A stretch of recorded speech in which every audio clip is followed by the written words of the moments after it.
Bonjour à toutes et à tous. Merci d'être avec nous ce midi. On a quelques personnes qui vont nous rejoindre en cours de route. Donc moi, je m'appelle Eva Macaigne et je travaille au MO sur tous nos programmes multi-acteurs liés à la transition environnementale et sociétale, et notamment le MO Impact Club, qui est un parcours de 12 mois pour se former sur les limites planétaires et les nouveaux modèles économiques et d'entreprise qui existent.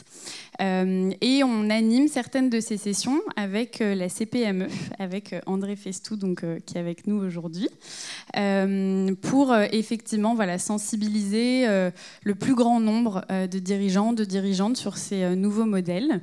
Peut-être André, je te laisse... Écoutez, bonjour à tous. Donc moi, je suis ravi d'être avec vous aujourd'hui. Donc je suis effectivement André Festou, président de la CPME du Calvados. Merci de votre présence à tous. Merci à nos deux témoins qui vont intervenir tout à l'heure sur un sujet aussi intéressant que celui de la gouvernance. Donc ils nous donneront ça dans le détail.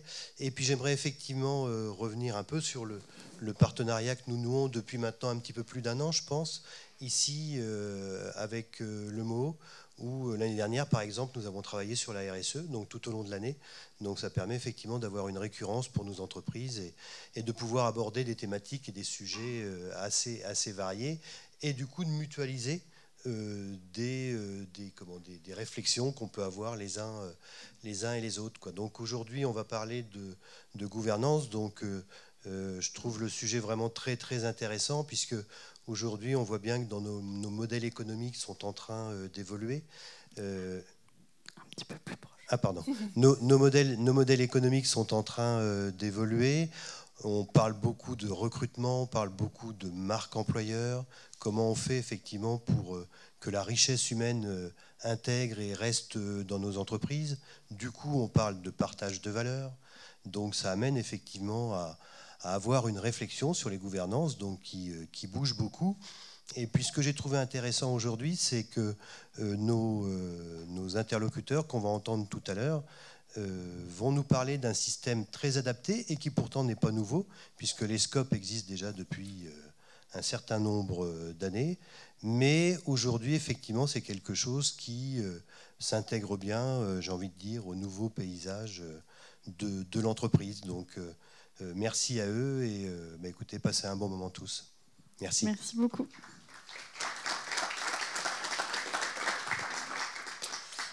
Donc, comment va se passer cette session? On va d'abord recevoir Pierrick Deronne, président du réseau Biocop, pour une interview d'environ 40-45 minutes. On aura ensuite le témoignage de Monsieur Floro. Pardon, excusez-moi, qui a une scope en Normandie. Et ensuite, on gardera bien 30 minutes pour que vous puissiez poser toutes vos questions sur ces différents modèles. Et ensuite, on aura un petit déjeuner convivial, soit à partager ici ou à prendre sur le pouce si vous devez filer à vos autres occupations. Du coup, je vous invite à accueillir très chaleureusement Monsieur Pierrick Deronne, qui sera avec nous pour ce premier témoignage.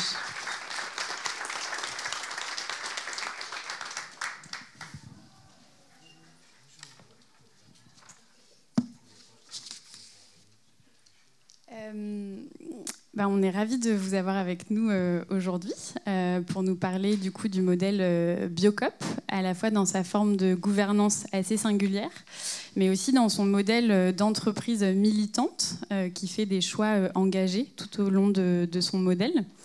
Donc on va d'abord un petit peu revenir sur votre parcours, puis on abordera aussi les grands enjeux de l'alimentation et de l'agriculture biologique pour que vous puissiez bien comprendre le modèle duquel on parle, et on verra ensuite ces questions de gouvernance et de choix en tant qu'entreprise militante. Parfait. Super. Merci. Bonjour à tous et à toutes. Pierrick, vous avez commencé votre aventure chez Biocop en 2009 en tant que gérant d'une Biocop, et vous êtes maintenant gérant de 3 Biocop. Oui, alors en fait, pour la petite histoire, j'ai intégré Biocop en tant que salarié. J'ai répondu à une annonce et je suis rentré dans la Biocop, le magasin Biocop d'Annonay en 2009 comme responsable de magasin. Donc c'était une toute petite structure qui avait 3 salariés Voilà, et au fil des années, j'en suis devenu le gérant. Et aujourd'hui, c'est une SCOP, donc elle ne m'appartient pas, elle appartient au collectif, mais je pense que vous en parlerez tout à l'heure. Donc c'est une coopérative de salariés. Je suis élu par mes collègues et on a 3 magasins, une boucherie, une boulangerie entre Annonay et Saint-Étienne, donc entre l'Ardèche et la Loire. Et en parallèle de ça, je me suis investi dans la coopérative. Donc j'ai pris des mandats, enfin j'ai été élu. Je les ai pas pris les mandats, mais on m'a élu à des mandats. D'abord dans le développement, les commissions admission, c'est-à-dire les commissions régionales qui recrutent des porteurs de projets ou qui accompagnent le développement des sociétaires en place. Et j'ai été élu président conseil d'administration en 2016 et président en 2019. Très bien. Et donc aujourd'hui, Biocop, c'est un modèle avec 762 magasins. C'est 1,5 milliard d'euros de chiffre d'affaires et ça réunit plus de 1000 sociétaires avec un modèle assez unique qui regroupe à la fois des producteurs, des consommateurs, des salariés. Et donc avec une raison d'être forte qui est celle de développer l'agriculture biologique dans un esprit d'équité et de coopération. Est-ce que vous pouvez nous expliquer, vous, qu'est-ce qui vous a amené en fait, à travailler chez Biocop dans votre parcours et à vous engager pendant plus de 10 ans maintenant dans le réseau? Alors, moi, il y a question. Personnellement, en fait, donc j'ai travaillé dans la coopération internationale. Donc moi, ce qui me motive plus que le bio, en tout cas la flamme initiale, c'est la coopération. C'est-à-dire que je suis fasciné par la capacité de l'être humain à faire collectivement. Alors, j'ai pas de fascination pour le pire, mais on est capable du pire, mais on est aussi capable du meilleur. Et alors, ça demande beaucoup d'énergie. C'est une autre manière de fonctionner. C'est moins vertical, mais en tout cas, on va effectivement beaucoup plus loin. Donc, je suis venu par cet angle-là, et ensuite par ma consommation personnelle. C'est-à-dire que j'ai découvert le bio. Plutôt par la consommation de proximité. C'est-à-dire qu'en rentrant d'Afrique, je suis rentré dans un hypermarché et c'était presque à vomir en fait. Je voyais des rayons entiers de fromage avec des gens qui ouvraient les camemberts comme ça, qui tâtaient, qui reposaient. Je me dis mais déjà pourquoi avoir 30 camemberts, pourquoi, voilà. Et donc il y a une forme de rejet un peu de ce modèle dominant et destructeur dans lequel on est encore aujourd'hui et dans lequel on s'engouffre encore collectivement de plus en plus. Et donc Biocop, par la convergence de tout ça et puis par cette rencontre-là, cette annonce, j'étais client, mais j'ai découvert Biocop vraiment quand je suis devenu salarié à l'intérieur. Et là, ça coche toutes les cases pour moi. Et donc c'est passionnant en fait. C'est un réseau passionnant, alors qui n'est pas parfait, loin de là. Et quand vous parliez du milliard et demi de chiffre d'affaires, je sais que c'est toujours un sujet. Enfin, globalement, à Biocop, on s'en fiche du chiffre d'affaires, du nombre de magasins. C'est pas un sujet pour nous. Biocop est né des consommateurs citoyens, donc un peu partout. Ils ont monté dans les années 80 des coopératives, des associations pour trouver du bio. C'était la motivation, c'était de trouver du bio et de rencontrer des producteurs locaux pour avoir accès à ce type de produits et faire émerger une alimentation bonne pour la santé, pour la planète.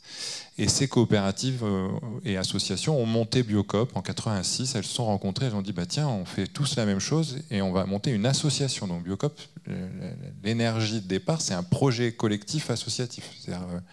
Et effectivement, la première ligne de la charte qui n'a pas bougé, c'est de développer l'agriculture biologique. Donc notre objectif à nous, c'est de développer l'agriculture bio. Donc on y reviendra après sur la question du marché aujourd'hui. Et donc, ce qui est intéressant, c'est que Biocop grandit en gardant ça à l'esprit. C'est-à-dire que quand moi j'entends 760 magasins, 1,5 milliard, moi c'est pas ça que j'entends en fait. Ce que j'entends, c'est 10% de surface agricole utile en bio, 20 groupements, 3200 fermes qui développent une agriculture française, un élevage français, bio, exigeant, etc. Et donc tout ça, c'est l'illustration finale de tout un écosystème, une chaîne, une coopération. Et c'est important à souligner. Après, évidemment, on doit vivre, payer des salaires, des loyers, donc on est content d'avoir du chiffre d'affaires. Et la grande difficulté et complexité qu'on a aujourd'hui dans les notions de passage à l'échelle, parce que je sais qu'on va l'aborder, c'est qu'on est gros pour le marché bio, on pèse la moitié du marché des spécialistes, mais on est ridiculement petit dans la distribution alimentaire. Et donc on est pris en étau souvent. Alors, on a des clients qui nous disent ah, mais maintenant vous êtes gros, vous ressemblez à la grande distribution.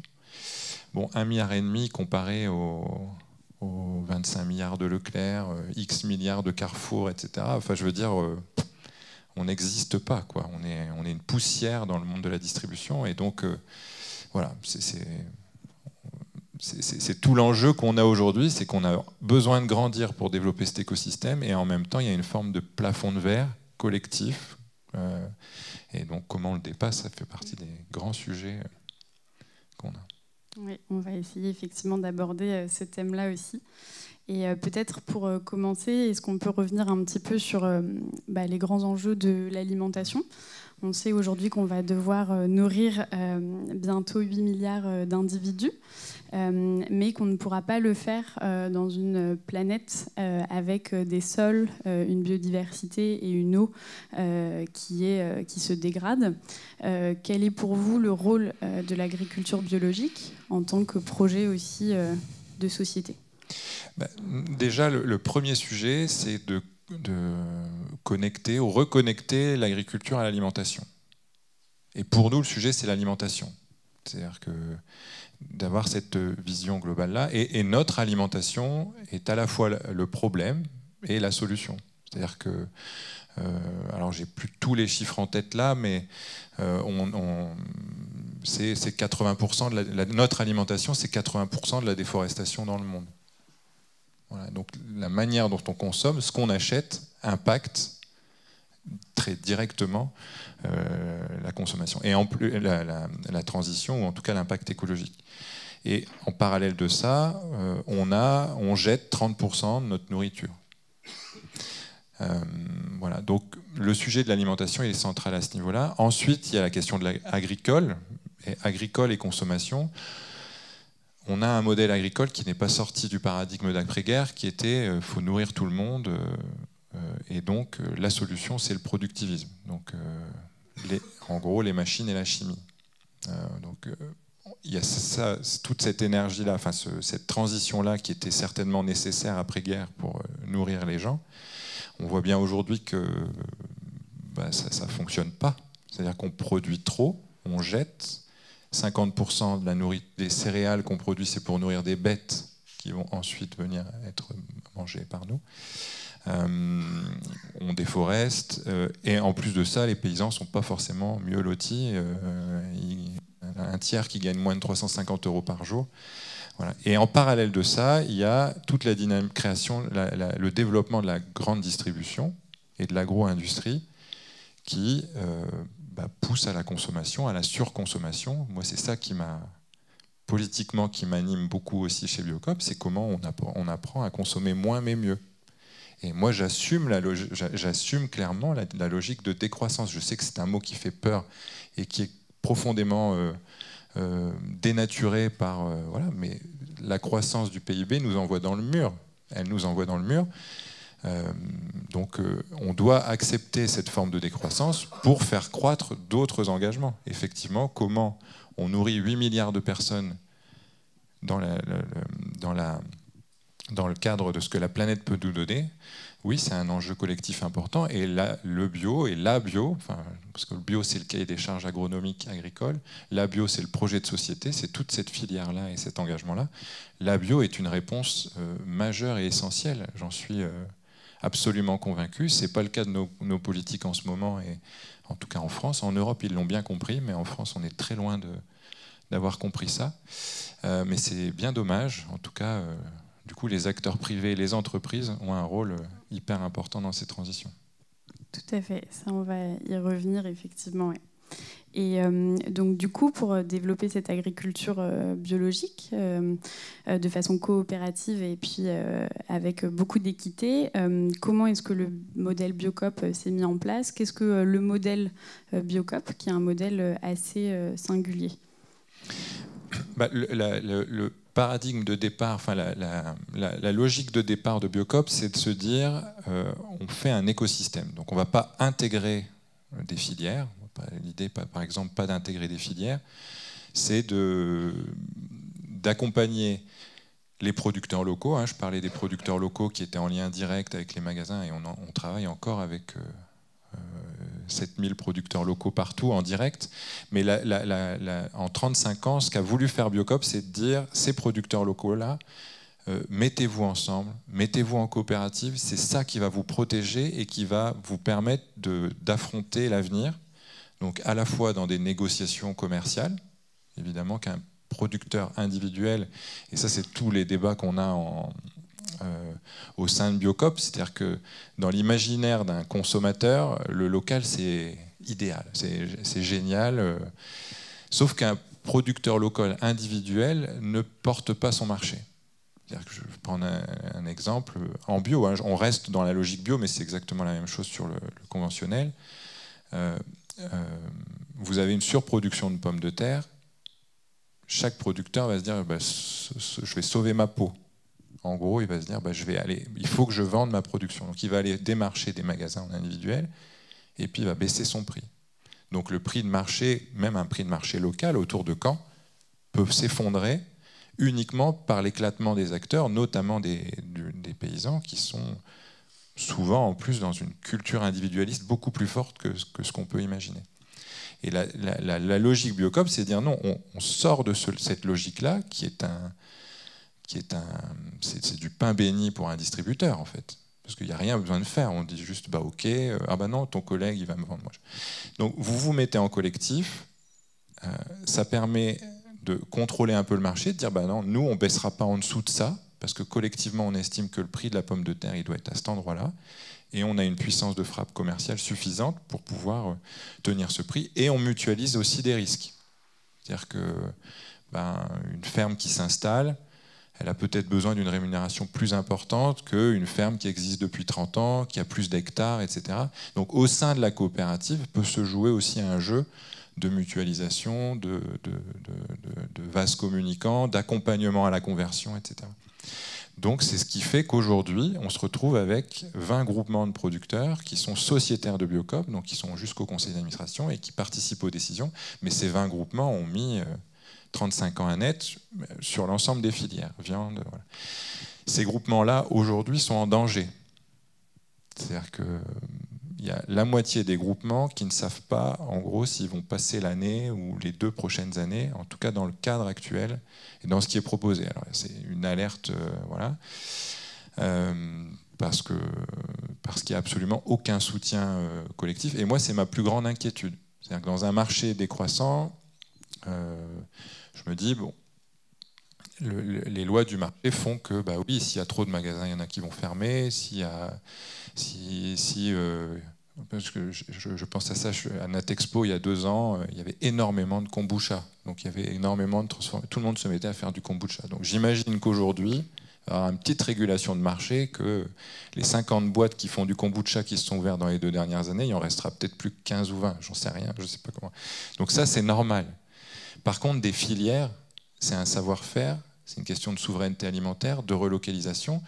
Et donc, par exemple, notamment sur la viande et les fruits et légumes, c'est ceux qui sont les plus en danger, notamment la viande, la question du porc, etc. Si on perd ces groupements-là, et quand je dis on, c'est pas que Biocop, c'est vous, et c'est Carrefour, et c'est Lidl, parce qu'ils vendent aussi partout, et on en est très heureux. On perd, on va se retrouver, comme il y a 20 ans, à aller acheter notre porc au Danemark parce qu'on n'était pas en capacité d'avoir suffisamment de porc français. Or, les filières bio, on est les seuls à être 100% blé en bio en général. Dans ce que vous pouvez trouver, 100% du blé bio est français, 100% du bœuf, 100% du porc. Dans ce que vous trouvez dans les rayons, en tout cas, c'est possible. C'est possible de le trouver en bio. En Biocop, mais même ailleurs. On est en autosuffisance en bio sur ces... Voilà. Bon, on en est là aujourd'hui, le fait qu'il y a un peu moins de consommation, et on a aujourd'hui un appui, des politiques qui disent qu'il faut laisser le marché C'est le marché qui va décider. Je suis assez d'accord sur la partie. Voilà. Mais par contre, sur la partie amont et filière, je pense que c'est une catastrophe de raisonner comme ça. L'alimentation n'est pas un marché comme les autres. Et vous avez effectivement accompagné la création de filières françaises sur certains produits qui n'existaient pas en France, comme les lentilles corail. Comment ça s'est passé concrètement et comment vous avez soutenu cette relocalisation? Et voilà, comment est-ce qu'en tant qu'entreprise, on peut mieux travailler effectivement avec sa chaîne de valeur pour redynamiser En fait, l'avantage d'avoir les parties prenantes, salariés, consommateurs, producteurs et magasins autour de la table, alors je parle du conseil d'administration, mais c'est le cas, on a des commissions, voilà, commissions, comités, on en a beaucoup, ça foisonne, on refait le monde à peu près à chaque réunion. On a, voilà, il y a une commission qui s'occupe de l'ultra frais, il y en a une du frais, il y en a une qui va s'occuper... je parlais de la viande, donc ça c'est traité au niveau du frais. Si on est sur les légumineuses, on va être sur l'épicerie. Donc on a au sein même de ces commissions une représentation aussi multi-acteurs. Donc c'est beaucoup plus facile. C'est-à-dire que en gros Biocop regarde et se dit quand même c'est une anomalie que nos lentilles corail, c'est le constat qu'on a fait il y a 7-8 ans. On a dit, nos lentilles corail, elles sont turques. Et on avait des remontées de clients qui nous disaient, mais c'est pas possible. Pourquoi je vois sur le silo vrac Turquie, des lentilles corail. Moi, j'en vois. Donc effectivement, quand on est conso, on voit des lentilles corail. Mais il n'y en avait pas assez. Et voilà. Donc là, on s'assoit autour de la table. Alors après, c'est 5 ans de travail. La relocalisation d'une filière, c'est 5 ans de travail. Donc on dit à un groupement, voilà, est-ce que vous pouvez nous faire des lentilles dans la Loire ou ailleurs, et ils essayent, ils testent, et puis au fil du temps, on sort parce qu'on a aussi des engagements, il y a des producteurs au bout, même en Turquie, il faut quand même qu'on respecte, donc on se désengage tout doucement et on remplace. On a fait la même chose sur la graine de moutarde. Là c'était aussi un symbole fort, c'est que il n'y a plus de moutarde française, en fait, ça n'existe pas. Et Biocop a relocalisé la graine de moutarde qui venait du Canada. Donc la moutarde de Dijon, ça n'existe pas, c'est une recette. Il n'y a plus de moutarde fabriquée à Dijon. Et la graine de moutarde n'est absolument plus récoltée en France. Idem sur les cornichons indiens, etc. Donc on en a relocalisé une 40aine. Et on va continuer. En fait, l'idée, c'est de rapprocher les lieux de production des lieux de consommation. Voilà. Après, on pourra peut-être parler du prix, etc. Mais du coup, derrière tous ces engagements-là, qui sont difficiles à expliquer par une affiche, par un visuel, une pub à la télé. Mais encore une fois, c'est 5 à 10 ans de travail, la relocalisation, de débat, de dialogue, parce que c'est une prise de risque pour des producteurs qui n'ont jamais fait ça. Donc comment ils rentabilisent leur ferme. Et c'est une prise de risque collective aussi, parfois en termes de qualité. Parfois, c'est le quinoa qu'on a relocalisé en France, c'est pas le même que celui qui vient de Bolivie. C'est pas les mêmes semences. Il est très bon, mais c'est différent. Donc après, comment on accompagne aussi le consommateur quand on retire les sels nitrités de nos charcuteries. Donc là, c'est plutôt un enjeu santé, mais c'est pareil, c'est des sujets. On avait fait ça, je crois, en 2010. Premier coup d'essai. On arrête tout. Boum, radicalement, on arrête tout. On lance le rôti de porc. Fiasco commercial. On n'avait absolument pas accompagné. Donc derrière, c'est au-delà des ventes et des pertes, c'est des groupements qui ont lancé des chaînes de production, etc. Donc on est revenu en arrière, on a retravaillé le truc. Alors maintenant, c'est devenu un vrai sujet de société. L'Assemblée nationale s'en est emparée. Yuka a attaqué les charcutiers. L'OMS vient de dire enfin que c'était cancérigène il y a quelques mois. Donc on sent quand même que là on a plutôt le vent dans le dos et on est dans le bon timing. Il ne faut pas être ni trop en avance, et effectivement nous on n'a aucune raison et on ne doit pas être en retard non plus. On doit toujours rester précurseur. Merci pour ces éléments. Je parle beaucoup alors. Pas de souci. Mais peut-être si on rentre maintenant dans justement ce fonctionnement et cette gouvernance qui vous permet d'avoir donc des groupements de producteurs autour de la table, comment est-ce qu'elle fonctionne? Qu'est-ce que c'est ce modèle de scope Biocop?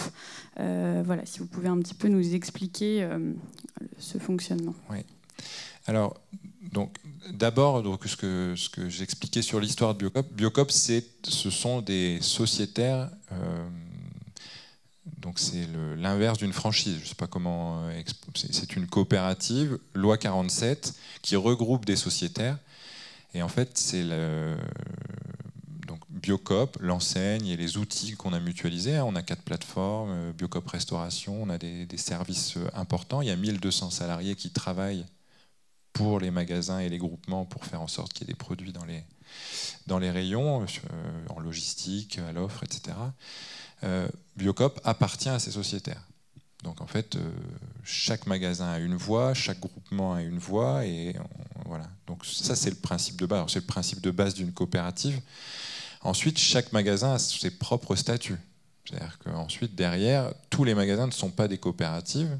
Donc la structure Biocop, c'est elle qui est en coopérative et qui regroupe des magasins. Donc c'est vrai que le lien consommateur avec Biocop, il est par le magasin.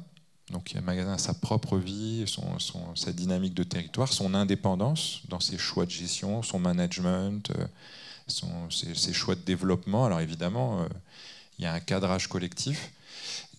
Et ensuite, la coopérative, elle pilote l'appui logistique, etc. Et elle pose un cadre militant d'engagement avec des cahiers des charges qui sont votés par les sociétaires eux-mêmes.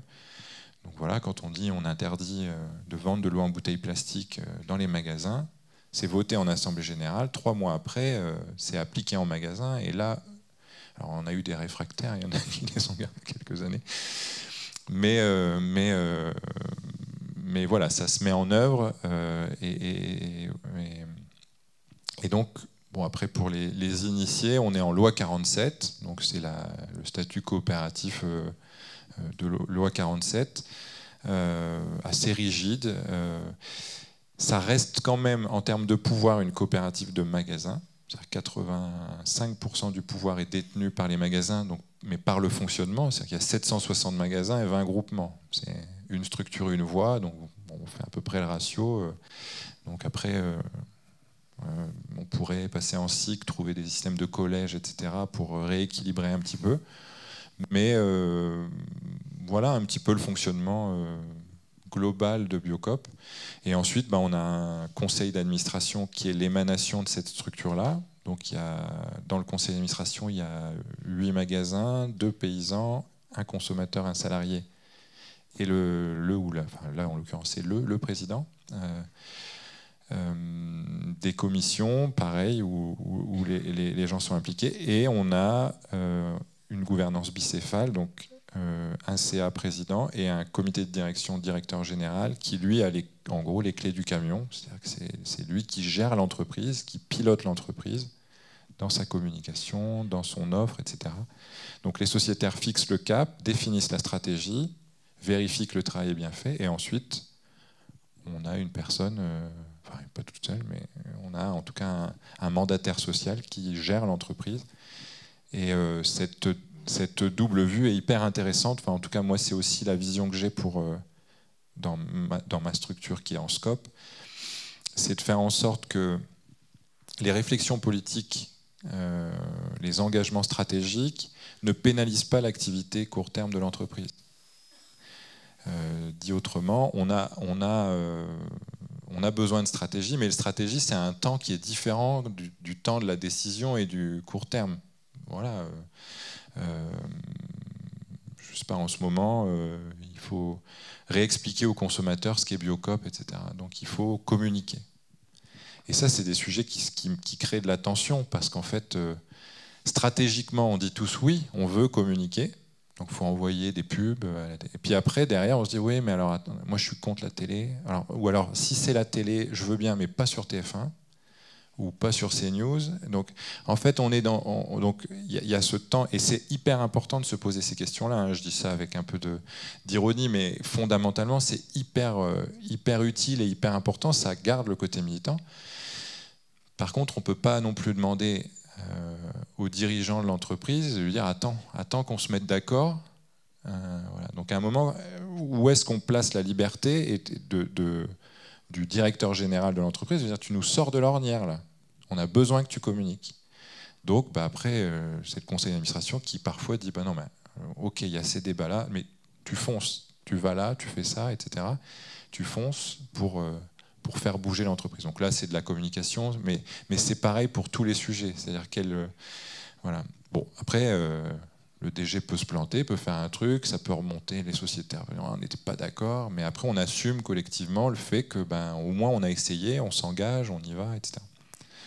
Mais c'est bon, là, c'est des vrais sujets de gouvernance, Oui. mais moi, en tout cas, c'est ma perception. C'est-à-dire que sinon, la machine est bloquée. Parce qu'en gros, tout le monde, après, la nature humaine est faite aussi d'une manière qu'au bout d'un moment, ça se sclérose. C'est-à-dire que le DG, il se dit attends, moi, tant que j'ai pas de décision assez claire, je bouge pas. Et les sociétaires, ils disent enfin, les sociétaires ou les élus représentants disent oui, et moins ils seront clairs, moins ils seront engagés dans la décision aussi. Donc en fait, il n'y a plus rien qui bouge. Et c'était un peu la situation qu'on avait, nous, à Biocop 2017-2018, où on sentait qu'il n'y avait plus grand-chose. La machine était dans un équilibre qui n'était pas terrible et on avait du mal à s'engager. J'allais justement vous demander quels sont les risques un peu liés à ce modèle ou les difficultés, et comment en 2017 vous avez réussi justement à surmonter ce moment un peu d'inertie. En fait, cette inertie-là, elle était due aussi à la croissance qui nous a endormis. Hein. C'est-à-dire quand on est sur un marché en croissance à 2 chiffres pendant 10 ans, on est forcément les meilleurs. Enfin, je veux dire, il n'y a pas de sujet à cet endroit-là. Donc, et en plus, l'argent rentre. Donc on fait des groupes de travail, on investit, on s'amuse à prendre des participations dans d'autres structures, à droite, à gauche. Mais on ne se pose plus vraiment les questions de pourquoi on est là, et si. Et pour le coup, diriger, c'est prévoir. C'est anticiper, prévoir. Donc, en gros, en 2019, quand je suis arrivé à la présidence, alors j'avais évidemment vu tout ça aussi quand j'étais administrateur, mais la première chose que j'ai faite, c'est de changer de direction générale et d'aller chercher quelqu'un qui connaissait le métier de distributeur. Et ça c'est pas forcément été simple à accepter, mais notre directeur général actuel a eu un grand passé chez Carrefour. Et moi, je suis très très à l'aise avec ça. J'assume pleinement ça. C'est-à-dire que la stratégie, elle est dévolue aux sociétaires. Donc pour moi, si Biocop doit changer de cap, c'est pas par la direction générale, c'est par ses sociétaires, et c'est pas un risque minime. Parce qu'on fait rentrer des gens qui ont aussi un droit de vote. Et au fil des années, la structure, elle peut bouger. Et pour moi, la transformation, elle est là.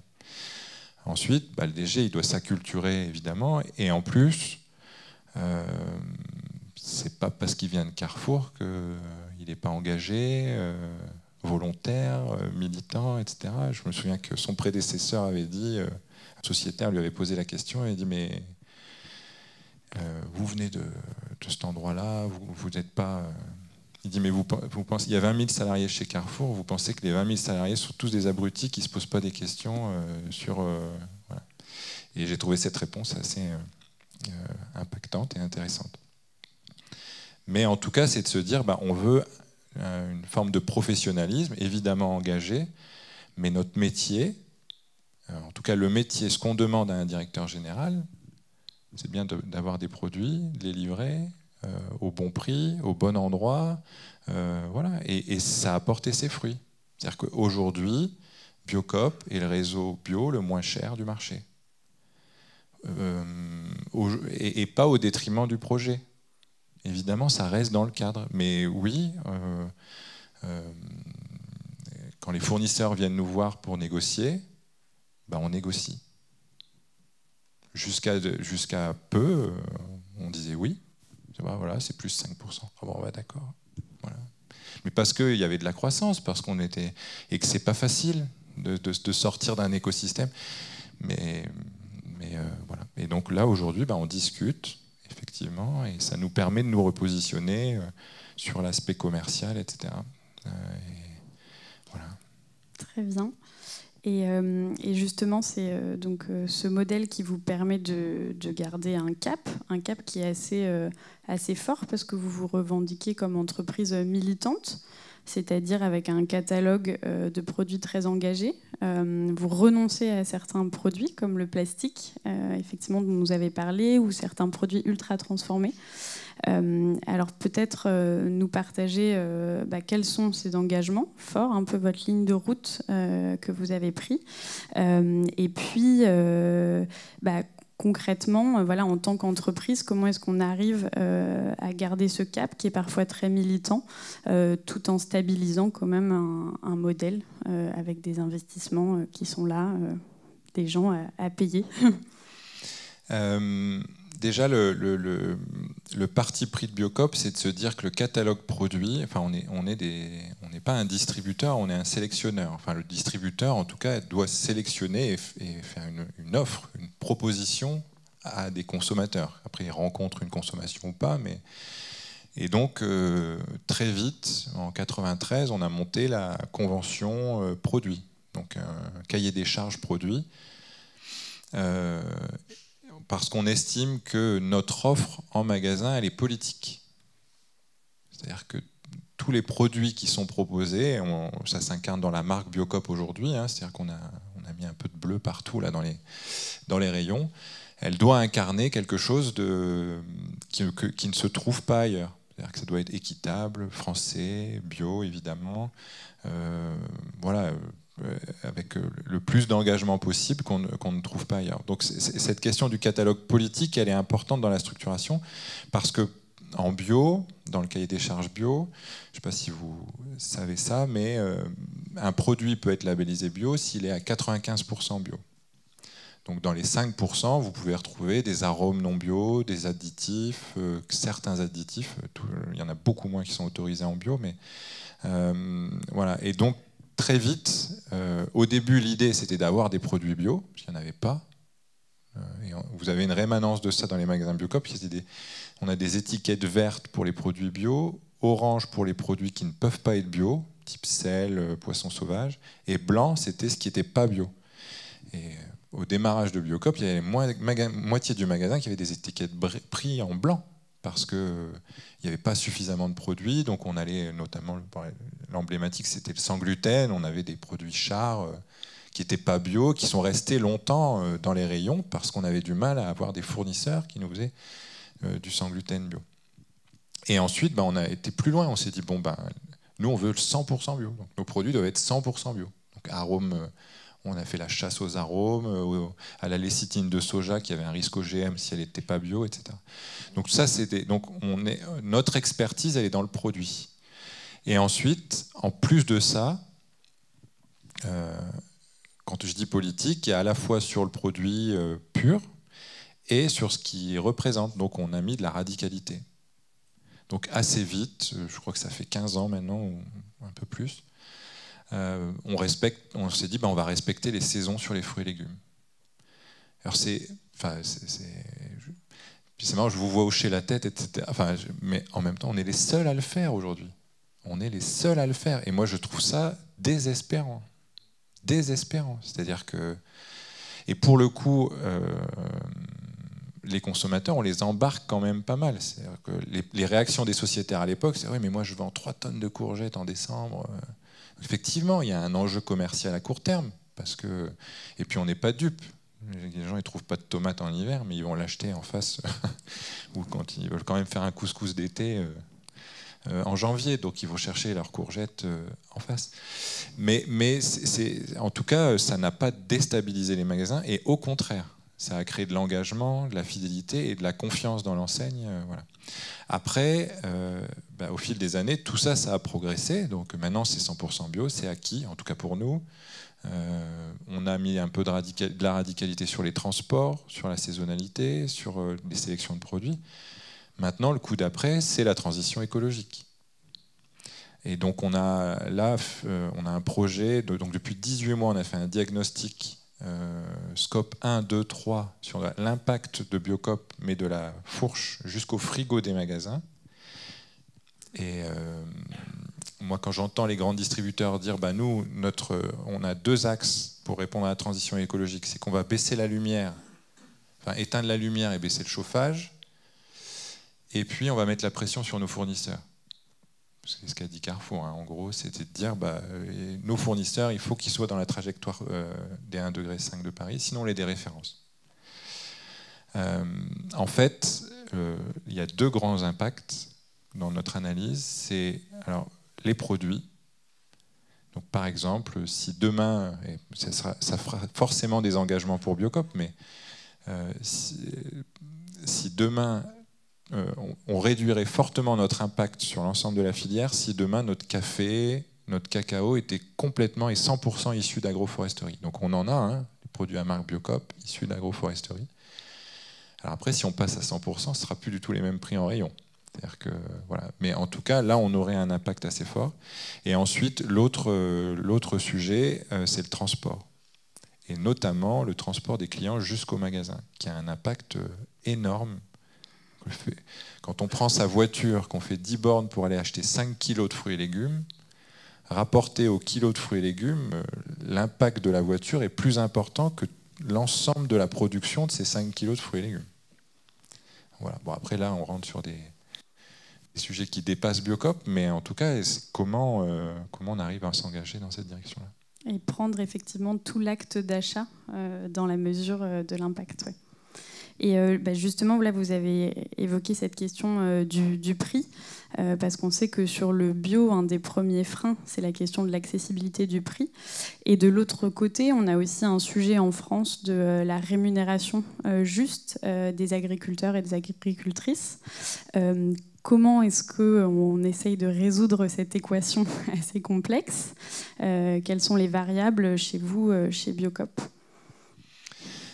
Alors, déjà sur la question du prix, on a une problématique d'image-prix qui est assez difficile à dépasser et qui est fortement encouragée par certains discours, de dire c'est réservé aux riches.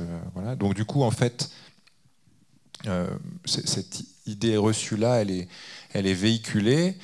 Nous, ce qu'on peut dire, c'est que quand les gens rentrent dans un magasin, ils se disent c'est pas si cher que ça. En tout cas, ceux qui ont cet a priori négatif.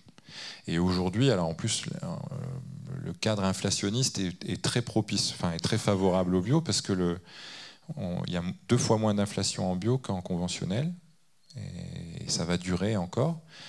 Donc les écarts se réduisent et on voit même nous certains de nos fruits et légumes en bio moins chers que des fruits et légumes dans le conventionnel.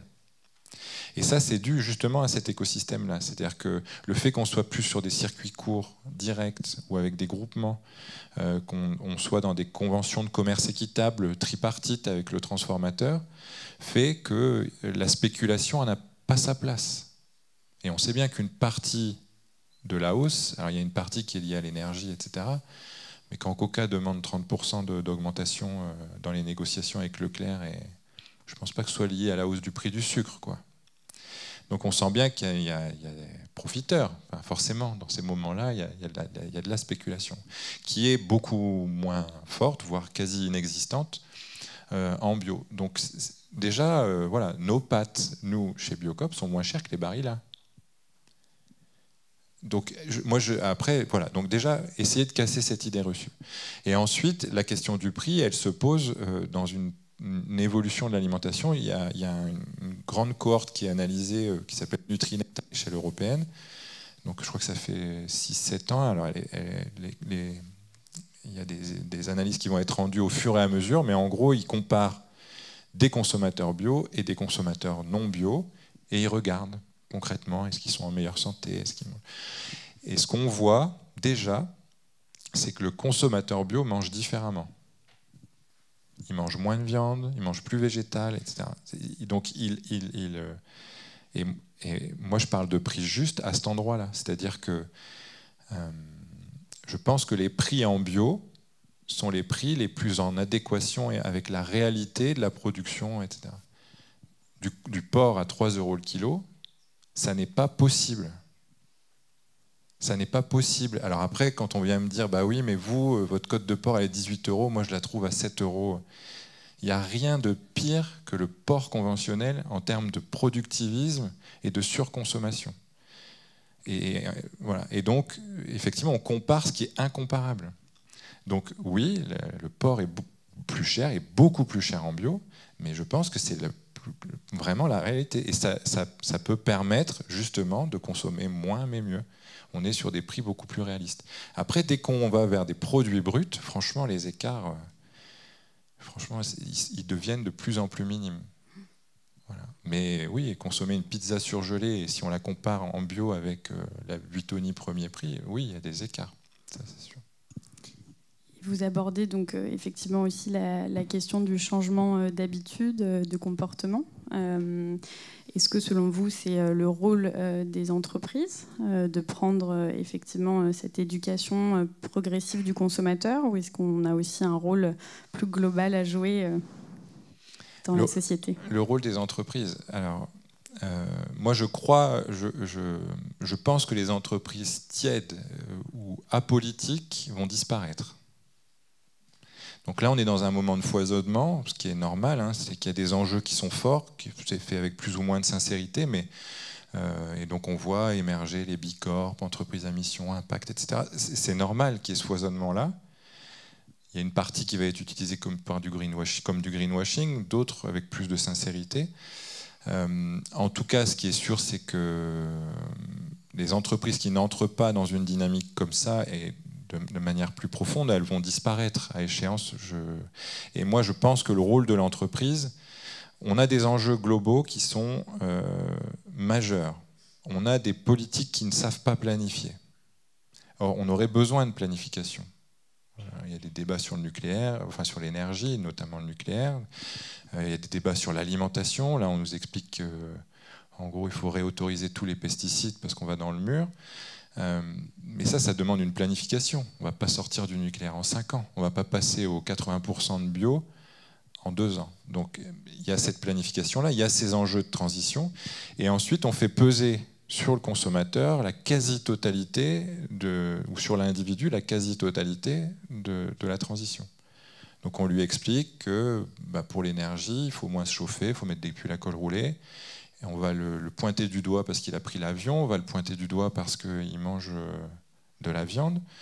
Et effectivement, chacun doit faire des efforts à son niveau de transition. Mais le rôle de l'entreprise, pour moi, c'est de réconcilier ces engagements individuels et d'articuler et de réconcilier ça avec des engagements collectifs. Et c'est ce que veut faire Biocop, c'est dire comment on crée une communauté d'individus éclatés, comment on met du collectif, de l'engagement collectif, pour avoir de l'impact et peser concrètement sur la transition. Et aujourd'hui, Biocop, c'est le premier vendeur de commerce équitable en France. Tout confondu, bio, conventionnel, tout circuit de distribution confondu. On pèse 20% du marché total du commerce équitable. Alors c'est super pour nous, mais c'est absolument... c'est incroyable de se dire que même Carrefour, Leclerc, etc. ne sont pas capables de vendre plus de commerce équitable que Biocop. On est le premier vendeur de vrac. On n'est pas loin d'être le premier vendeur de bio aujourd'hui. Voilà. Donc nous, ce qu'on veut, c'est cet impact-là. Et ça, c'est en gros d'avoir une communauté de consommateurs qui s'engagent, qui, à travers l'entreprise, à travers Biocop, ce qu'on propose, par sa consommation, impacte vraiment sur la transition. Et je pense que toutes les entreprises, elles vont devoir faire ces promesses-là. Dans le textile, la Camif, c'est intéressant de voir d'autres structures. La Camif ne vend que des meubles européens, a arrêté de vendre des... Voilà, ils ne font pas le Black Friday. Donc c'est des engagements comme ça, et ça marche. Alors aujourd'hui, dans des temps d'inflation, c'est les entreprises les plus pénalisées. C'est celles qui souffrent le plus. Mais en tout cas, l'aspiration des consommateurs, elle est dans cette direction-là. Et l'entreprise, elle doit y être, vraiment. Et parce qu'on a des dirigeants et des dirigeantes dans la salle qui ont aussi des modèles peut-être plus classiques. Comment est-ce que justement on se met en marche vers ces nouveaux modèles d'entreprise? Vous parliez de la force de l'écosystème et du collectif qu'on crée autour de soi. Est-ce qu'il y a d'autres leviers possibles?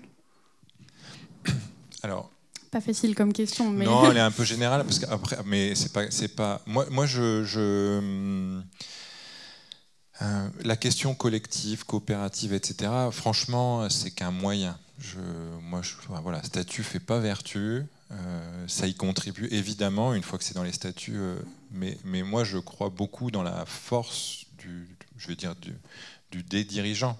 C'est-à-dire que le sujet, c'est d'y croire soi-même, c'est-à-dire d'engager son entreprise dans la transition. Alors après,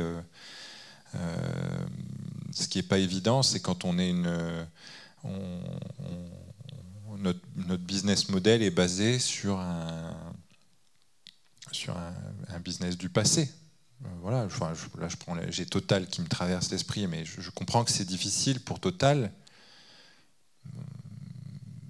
Mais ce qui est honteux avec Total, c'est que eux, ils ont parié sur un réchauffement de 3,5 degrés. Ils le savent depuis 40 ans et ils ont basé leur business model sur ce postulat-là. Donc ils n'ont jamais, à aucun moment, estimé avoir un rôle dans le fait de ne pas atteindre l'objectif de 3,5 degrés. Et c'est là toute la différence. C'est-à-dire qu'après que soit difficile de passer du pétrole au renouvelable dans des entreprises qui sont autant politisées ou géopolitisées, c'est difficile. Et après, je peux comprendre que, voilà, on évoquait ça tout à l'heure sur, on construit un magasin et on bétonne. Voilà, on va mettre un magasin dans une zone commerciale où il y avait des champs et la zone commerciale s'installe et on met une Biocoop dessus. Oui, c'est compliqué. C'est compliqué. Donc maintenant, est-ce qu'on se l'interdit? Est-ce qu'on avance? Donc soit il y a la réglementation qui dit non, plus d'expansion, de bétonnage, etc. On ne sait pas dans les directions. Après, les entreprises peuvent le faire. Voilà. Donc ça, c'est des débats que nous, on doit avoir en interne à Biocoop, mais j'imagine qu'ils traversent l'ensemble des entreprises. C'est-à-dire voilà. Est-ce que je dois réparer ce que j'ai mal fait depuis le début de l'existence de mon entreprise? Voilà, c'est des grands sujets. Alors moi, ça me dépasse un peu. Moi, je pense que oui. Je pense qu'en tout cas, on doit y travailler. Mais après, encore une fois, c'est le collectif, les mouvements d'entreprise. Il y a des grands mouvements d'entreprise sociales, solidaires, engagés, à impact. Donc là, c'est important de ne pas rester seul. Évidemment, c'est important de ne pas rester seul. Et il y a évidemment aussi la question du marché dans lequel on évolue, dans lequel les entreprises évoluent, qui est fortement concurrentiel, ce qui implique aussi la question de la taille de l'entreprise. Est-ce qu'il y a une juste taille à atteindre, ou est-ce qu'au vu aujourd'hui des marchés dans lesquels on évolue, on est voué à croître continuellement? Et vous, du coup, quelle est votre position là-dessus, et quelles sont les perspectives aussi d'un modèle comme Biocoop? Moi, je confonds pas croissance et développement. C'est-à-dire que ce que je disais tout à l'heure, on pèse 1,5 milliard sur un marché qui fait 100 ou 120 milliards, je crois, l'alimentation.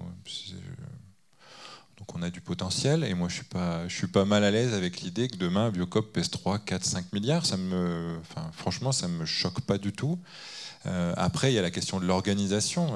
Comment on garde ce flux militant, cet engagement militant. Donc après, on a là fait évoluer un peu notre gouvernance pour reterritorialiser un peu plus. C'est pas forcément évident, mais on remet des budgets régionaux sur certains sujets. Mais je pense qu'il faut continuer dans cette démarche-là. Mais après, l'ambition de croître, elle dépend du marché. Parce que nous, sur notre marché, moi, évidemment, je veux peser. Si on reste comme on est, l'ambition de changer le monde, elle est quand même beaucoup plus difficile à avoir. Et c'est l'ambition qu'on a, en toute humilité. Mais on veut changer le monde. Merci. Est-ce que vous aviez peut-être d'autres éléments à nous partager sur le modèle Biocoop qu'on n'aurait pas évoqué? Non, je pense qu'il y aura j'espère, il y aura peut-être des questions, ce sera peut-être aussi simple. Moi, j'ai fait à peu près le tour. On va passer effectivement aux questions-réponses, mais on va écouter Monsieur Fleureau sur votre modèle aussi de Scope. Je vais vous... Merci Pierrick, puis après on va vous faire revenir avec nous. Monsieur Fleureau, vous avez aussi donc un modèle de Scope sur le territoire normand avec une 50aine de salariés. Est-ce que vous pouvez nous expliquer un petit peu, vous, votre modèle d'entreprise et pourquoi avoir choisi ce fonctionnement? Donc, bonjour à tous. Donc, je suis Jean-Michel Fleureau. J'ai décidé il y a 17 ans maintenant, après avoir passé 25 ans dans les groupes Vinci, Veolia et tout ça, en tant que compteur travaux dans la canalisation. Est-ce que vous pouvez juste approcher un petit peu ? Je me suis dit, écoutez, il serait temps peut-être de partir, monter ton entreprise. Donc à 49 ans, j'ai relevé le challenge. J'ai demandé à des salariés qui m'ont toujours suivi dans tous ces groupes-là de partir avec moi. Donc on est parti à 7 associés et aujourd'hui, c'est vrai qu'on est 49 avec un chiffre d'affaires qui est de 10 millions. Donc c'est déjà une belle entreprise. Donc la Scope, pourquoi je l'ai créée? Parce que quand vous avez des salariés qui vous suivent, à chaque fois vous quittez une entreprise, ils vous suivent. Donc je me suis dit à un moment, Jean-Michel, il faut que tu trouves quelque chose pour récompenser quand même ces personnes-là. Donc aujourd'hui, il faut savoir aussi qu'on a des capitaux qui sont bien. Ça appartient à tous les salariés de l'entreprise. Comme on l'a dit tout à l'heure, c'est quand même 49 associés, c'est 49 voix. Donc tout le monde est, je pense, est content d'être dans l'entreprise aujourd'hui. Et voilà. Et comment est-ce que vous travaillez également cette ligne directrice de l'entreprise avec vos collaborateurs ?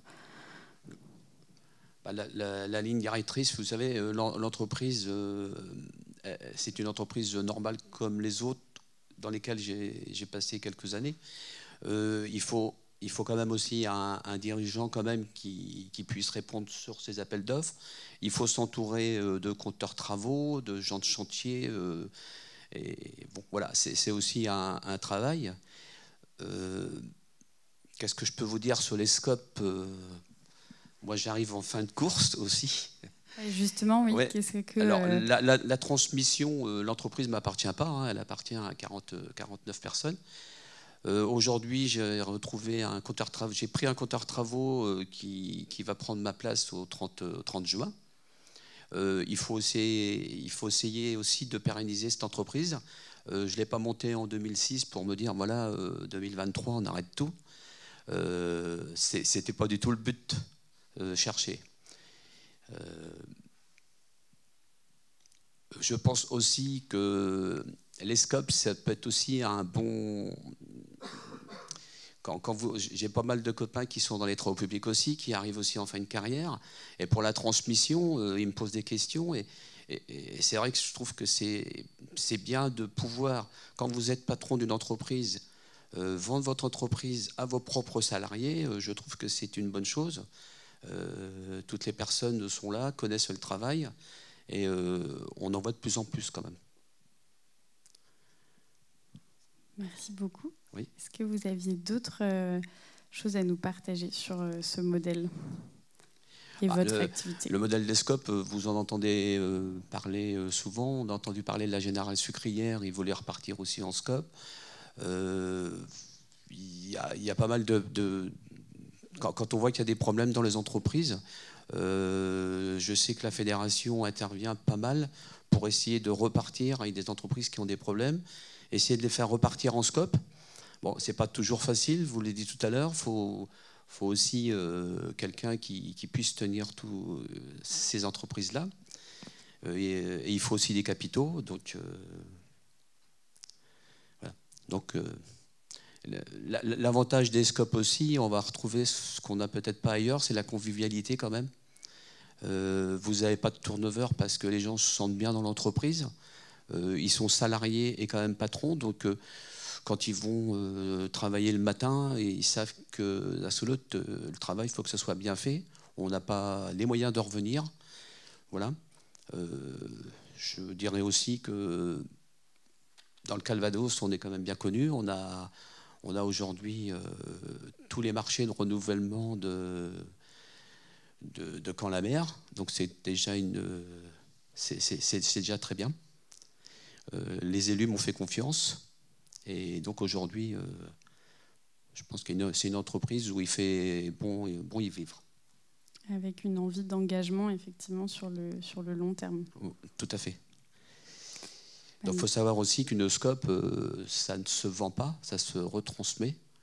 Vous ne faites pas de plus-value comme si c'était votre propre entreprise. Vous y mettez...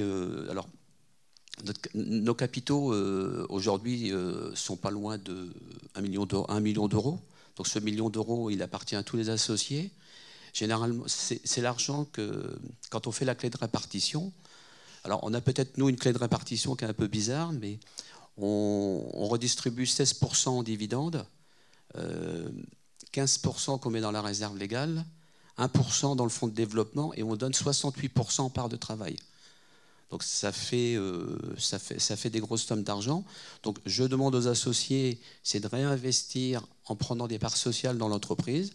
Et c'est pour ça qu'aujourd'hui, nos capitaux propres sont consolidés. Et voilà. Et ça leur permettra aussi de pouvoir partir à la retraite avec au moins un petit pactole à la fin. Ce qui est pas quand on voit aujourd'hui, donc il est préférable de le faire. Très bien, merci beaucoup. Écoutez, je vous remercie.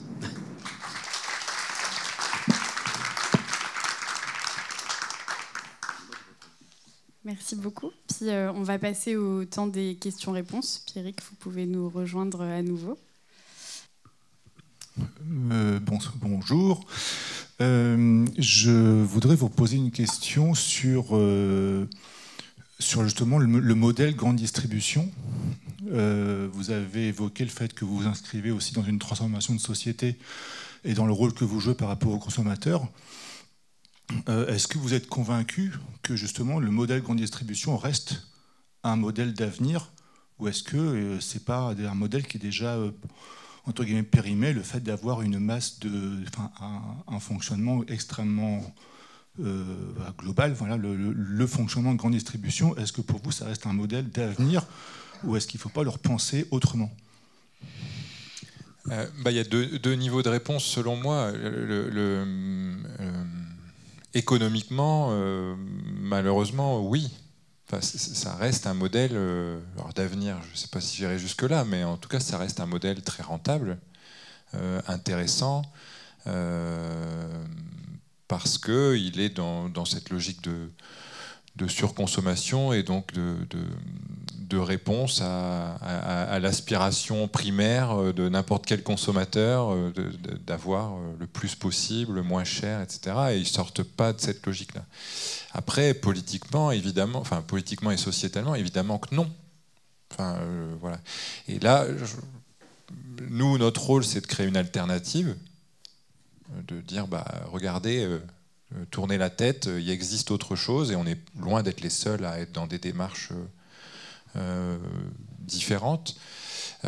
Après, franchement, je pense qu'il y a besoin d'un cadre réglementaire. La dernière fois sur les réseaux sociaux, je vois dans un Auchan, alors je ne sais pas s'il faut que je le cite, mais ils le font tous, c'est des raisins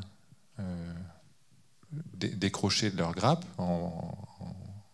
les raisins, enfin dans une barquette plastique provenant d'Afrique du Sud. Donc évidemment, on trouvera toujours des consommateurs pour acheter ça. Et donc, si on ne change pas le cadre réglementaire à un moment de se dire, non, ça devient une ineptie écologique, voilà, on intègre dans l'ensemble de la réflexion autour de la distribution ce genre de sujet, malheureusement, moi je reste, c'est pas forcément du pessimisme, mais je reste assez réaliste. La capacité dans un marché débridé comme ça, la capacité des acteurs privés et individuels à s'adapter et à survivre, j'ai aucun doute sur le fait que le modèle va perdurer. Voilà. En fait, ce qu'il faut, la situation qui doit sur lesquelles il faut qu'on réfléchisse, et je pense que les entreprises elles-mêmes ont un rôle de lobbying à jouer auprès des politiques en leur disant, nous, on en veut aussi de ce cadre réglementaire. Et c'est un des sujets au sein du mouvement Impact France, c'est d'assumer cette demande-là. Aujourd'hui, c'est la primo vice. Qui a intérêt dans le textile à produire en France et à vendre en France? Un intérêt purement mercantile? Personne. Personne. Il vaut mieux faire du shine, ouvrir un magasin à Lyon, rentrer coté en bourse, faire la culbute, s'enrichir pendant 10 ans, fermer. Aujourd'hui, les grandes réussites même dans tous les produits chinois, là, je ne sais plus exactement comment s'appellent ces enseignes-là, là, où on a des grands bazars, voilà, ça se développe à tout va, etc. Donc, comment on sort de cette primovis-là? Par l'affichage, c'est-à-dire qu'on ait réellement l'impact. Enfin, moi, je suis sidéré par les communications de Lidl, qui tapisse, qui a le plus gros stand, le plus visité du salon de l'agriculture, qui fait des publicités absolument incroyables. 18% de ce qu'ils vendent est français. 18%. Par contre, ils font des communications en disant nous, 80, je ne sais plus ce qu'ils ont payé, 65 ou 70% de nos fournisseurs sont français. Ou nos produits sont fabriqués en France. Enfin, voilà. Mais sinon, 18%. Biocop, c'est 90%. Donc après, on choisit. Enfin, je veux dire, voilà. Donc il y a l'alternative, et ensuite il y a le cadre réglementaire. Et là, je pense que il y a une inéquité concurrentielle, encore plus dans la transition. Donc comment les entreprises qui ont envie de changer les choses, elles se mobilisent pour changer ce cadre réglementaire et dire aux politiques maintenant, nous, ce cadre-là ne nous convient plus. Vous devez nous donner un cadre qui nous permette d'éclore et justement de passer à l'échelle, de grandir. Voilà, parce qu'aujourd'hui, oui, il y a peut-être plus intérêt à vendre des grappes de raisin dans une boîte plastique que de faire du Biocop. Objectivement, je pense qu'ils s'enrichissent plus que nous. Ça, c'est sûr. Oui, bonjour, Jean-Denis Vautier. Merci pour votre exposé, c'est très intéressant. Ma question, elle porte sur la place du consommateur, du client. Question assez ouverte. Est-ce que depuis votre arrivée ou avant déjà votre arrivée, il y a des dynamiques à donner plus de place au consommateur au niveau de la gouvernance, au niveau de la relation quotidienne dans les magasins, entre les salariés et les clients? Vous avez évoqué le sujet de la santé qui peut vous amener effectivement à vous interroger peut-être sur certains modèles et construction de filières. Voilà, question assez ouverte sur la place du consommateur. Bah, je ne vous cache pas que, bon, je l'ai dit tout à l'heure, on est issu des consommateurs. Puis c'est vrai qu'on voit émerger des C'est qui le patron, des coopératives de consommateurs, etc. Et on vient de ce monde, enfin voilà, la naissance il y a 40 ans de Biocop, c'est ça. Le lien avec le consommateur s'est un petit peu distendu au fil des années, c'est clair, et c'est un serpent de mer, on a beaucoup de mal à le traiter, nous en interne, de se dire, et notamment la difficulté, alors je vais utiliser, c'est à qui appartient le consommateur? C'est-à-dire où est son lien avec Biocop? Et donc au sein de Biocop, on n'a encore pas complètement digéré le fait qu'on soit une enseigne.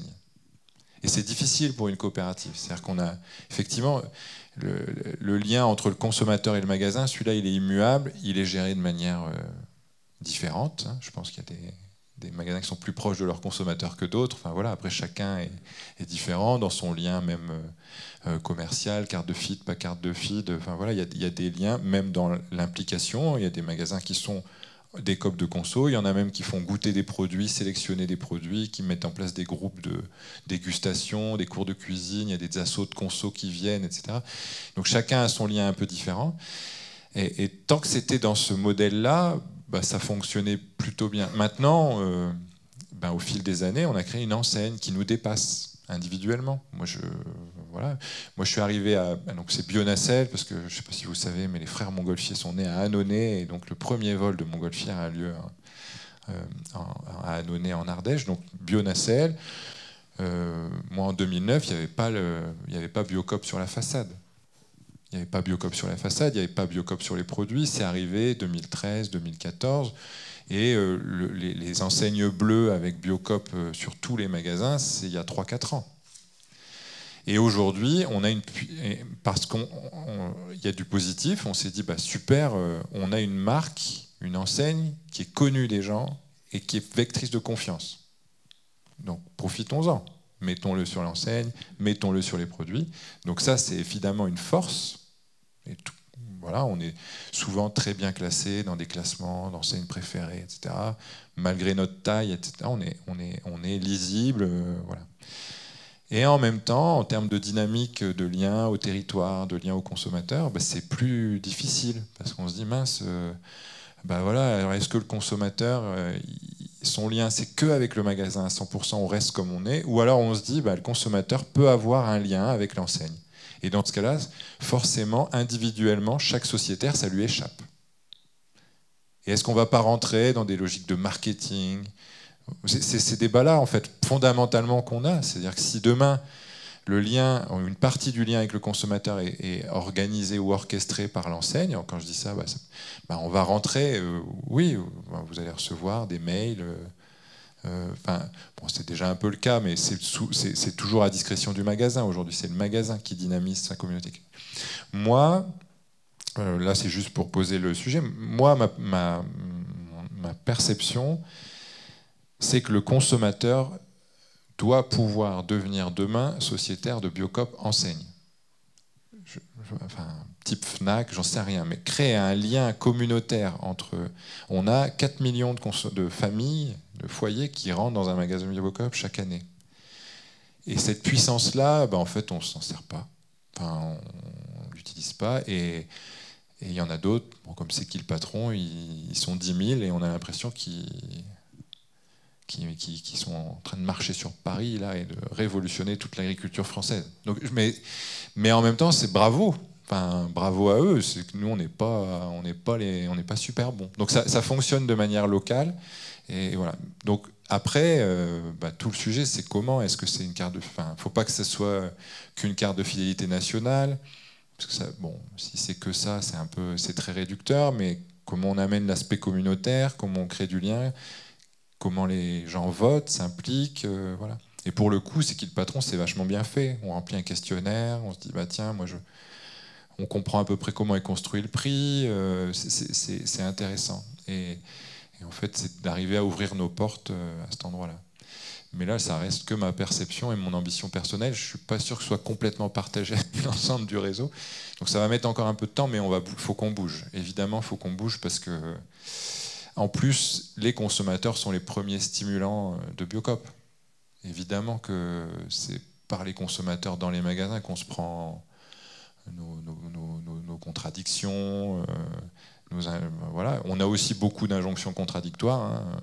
Pourquoi vous faites ça? Mais moi j'ai besoin de ça. Oui, mais vous demandez à peu près la même chose. Il faudrait qu'on l'interdise, mais quand même que vous l'ayez pour moi. Voilà. Mais c'est un sujet... hyper important, hyper stratégique.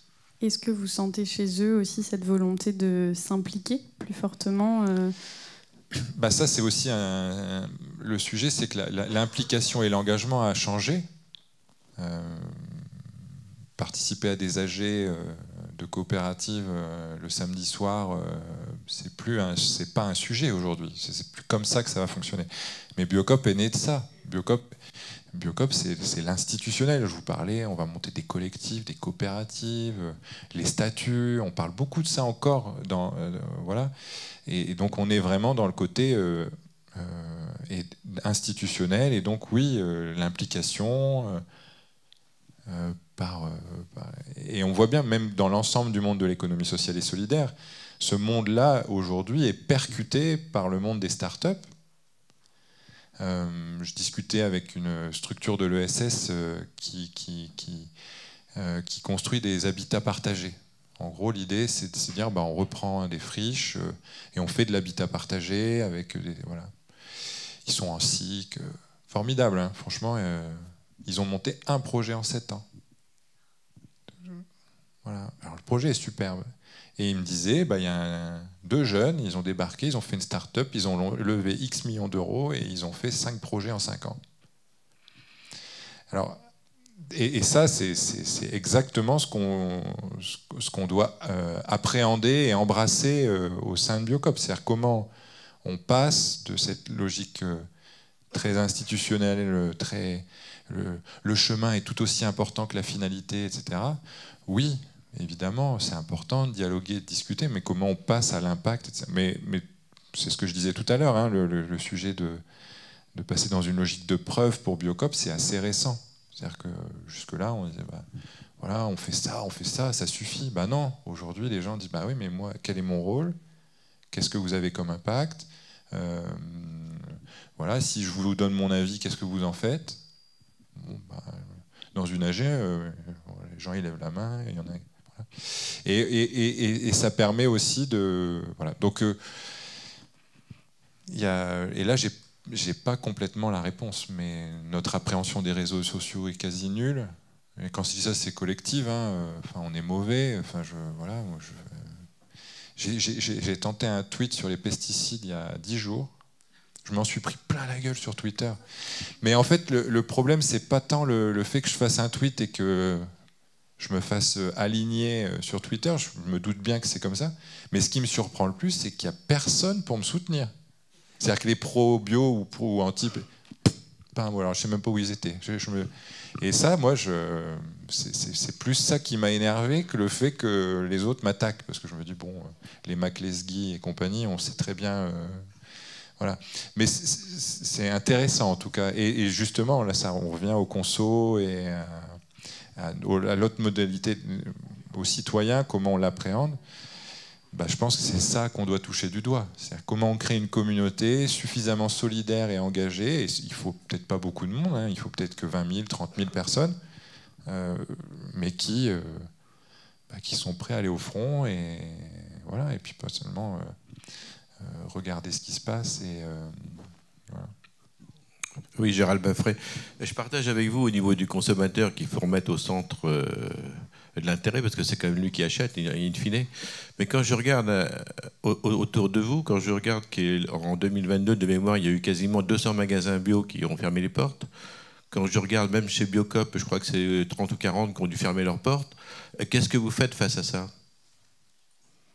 Parce que où il y a un problème de rentabilité, de gestion, ou effectivement il y a peut-être plus de clients. Ou il y a peut-être les trois d'ailleurs. Bah, c'est un peu tout ça. Enfin, ce que je disais tout à l'heure, c'est que de manière globale, le marché... en fait, la grande difficulté dans la croissance gomme tout. La croissance gomme tout. Donc effectivement, elle gomme 10 ans de croissance, ça gomme des mauvais recrutements, ça gomme des mauvais investissements, voilà, parce que du coup, voilà. Là, on passe de plus 15 à moins 15. On n'a plus la gomme. Là, c'est de l'indélébile et on fait avec.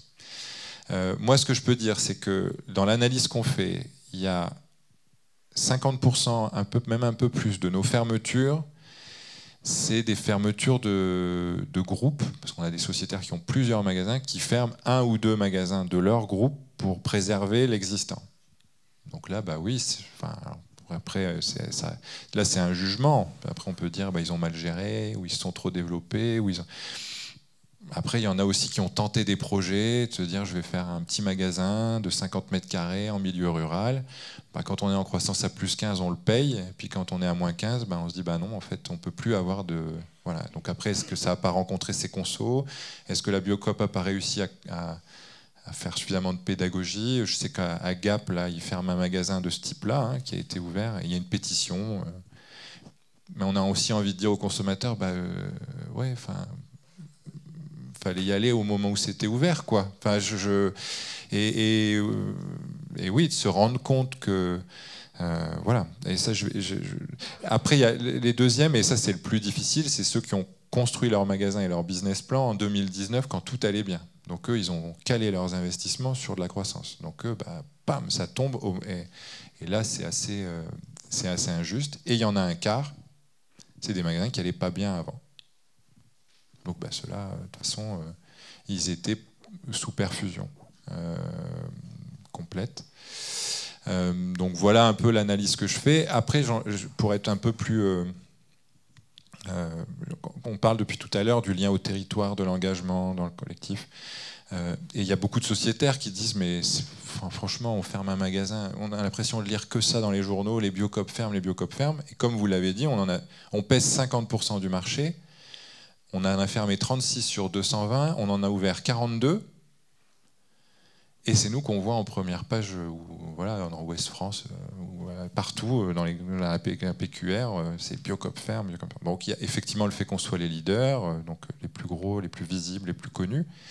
Mais il y a aussi le fait que c'est la rançon du succès. Comme Biocop est très présent sur ces territoires, ça fait vivre des producteurs locaux, travaille avec des associations de l'ESS, etc. Alors, je ne veux pas faire de généralité, peut-être qu'il y a des magasins qui le font moins ou plus que d'autres, mais globalement, bah oui, quand une Biocop ferme, sur certains territoires, c'est une catastrophe. Parce que, bah oui, derrière, on se rend compte qu'il y avait des paysans producteurs bio, maintenant, ils ne vont plus vendre leurs produits. Et puis, bah, il y avait la structure il y avait une asso de consommateurs qui était très mobilisée pour la transition. Bah, aujourd'hui, ils n'ont plus leur Biocop. Ils doivent faire 40 bornes pour aller trouver des produits bio, etc. Bon, bah, quand on ferme un Franprix, un Carrefour City, tout le monde s'en fout. Enfin, presque. Voilà.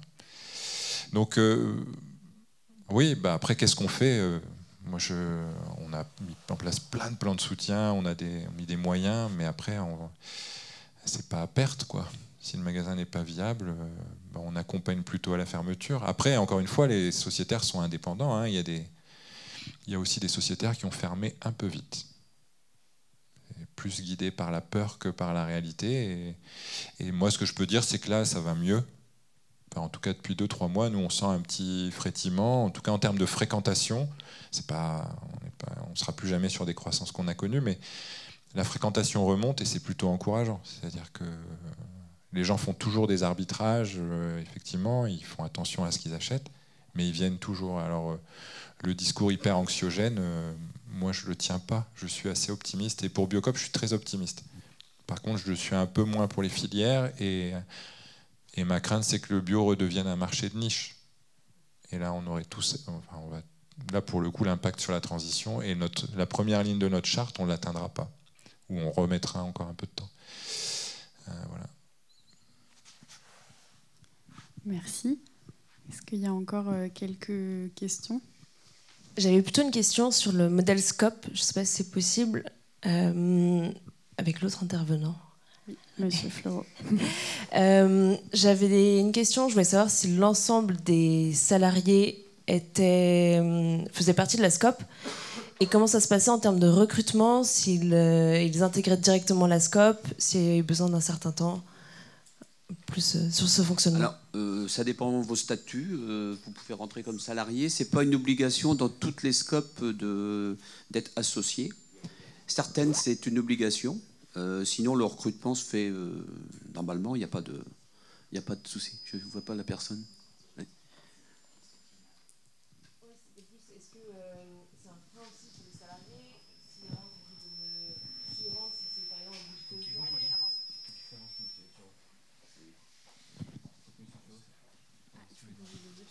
Moi, je peux peut-être. Je peux amener. Je suis en scope aussi. Je peux amener. J'ai pas entendu le.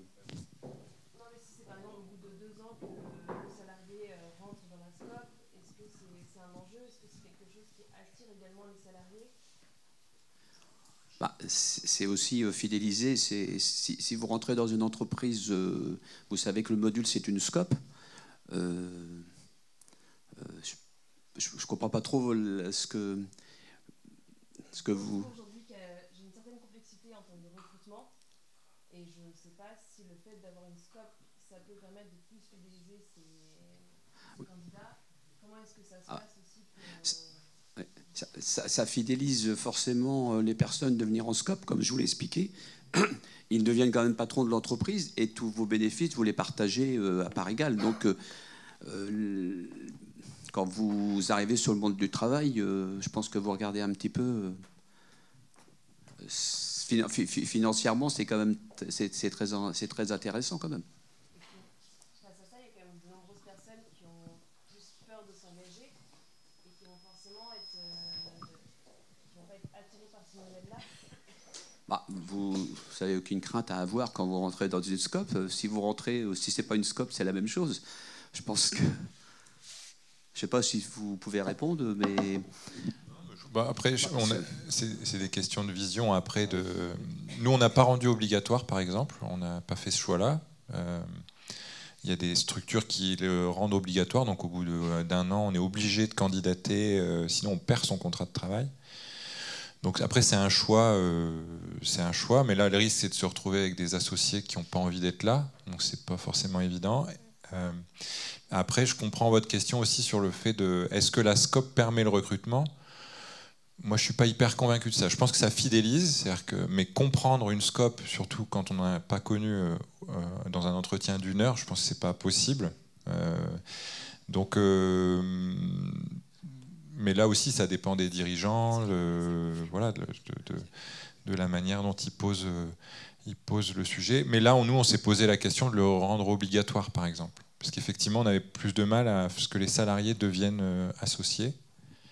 On ne l'a pas fait pour l'instant, mais on a mis un gros coup de pression sur les équipes en leur disant mais t'es responsable de magasin, t'es pas associé de la SCOP, ça peut pas durer comme ça. Enfin, je veux dire, quand on a un emploi, voilà.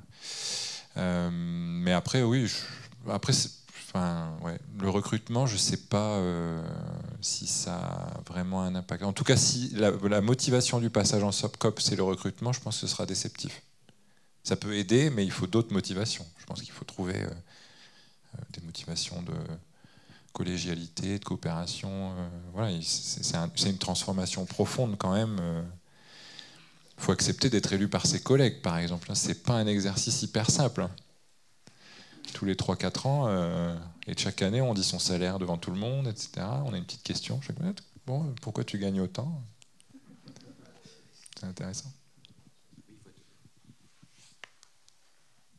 Oui, pour rentrer associé aussi, il faut être élu par l'ensemble des associés quand même. Donc s'il y a un refus et c'est obligatoire, donc la personne forcément ne peut pas rester dans l'entreprise si c'est une obligation. Je ne citerai pas le nom de quelques SCOP qui rendent obligatoire le statut d'associé quand vous rentrez dans l'entreprise. Vous pouvez le mettre au bout d'1 an quand même, vous n'êtes pas obligé de le mettre tout de suite, mais je pense qu'au bout d'1 an, je pense que la personne, c'est à elle de faire le choix, mais bon, si comme on dit, on est 50 et il y a 2 qui ne sont pas associés, c'est pas bien perçu par l'ensemble de ses collègues.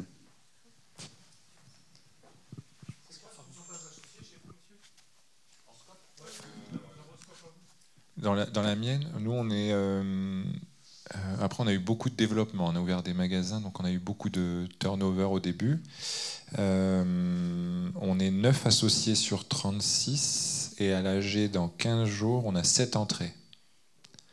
On a réussi à décoincer. Après, le Covid, c'est une catastrophe. Hein. Pour les coopératives, c'est une catastrophe. Donc, là, on a pris 5 ans dans la vue. Voilà.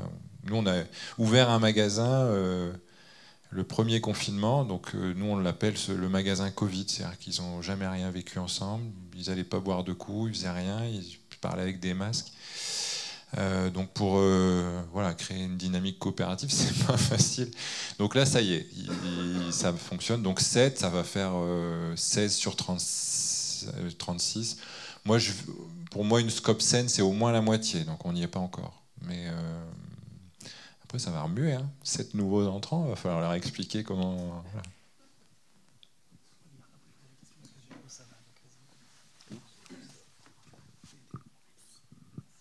Oui, bonjour.